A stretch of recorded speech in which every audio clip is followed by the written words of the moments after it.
In today's interconnected world, it is essential for organizations to prioritize diversity and inclusion. By doing so, they can reap numerous benefits. Here are 5 advantages that leaders and organizations can gain by enhancing their efforts towards diversity and inclusion. 1. Increased creativity and innovation. A diverse workforce can bring different perspectives, experiences, and skills to the table, leading to more creative and innovative solutions. 2. Better employee morale and productivity. Employees who feel included and valued in the workplace are more likely to be motivated and productive, leading to better business outcomes. 3. Improved decision-making.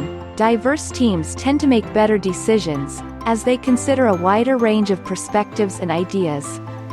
4. Enhanced employer brand. A diverse workforce can attract top talent from diverse talent pools and present a company as a more desirable place to work.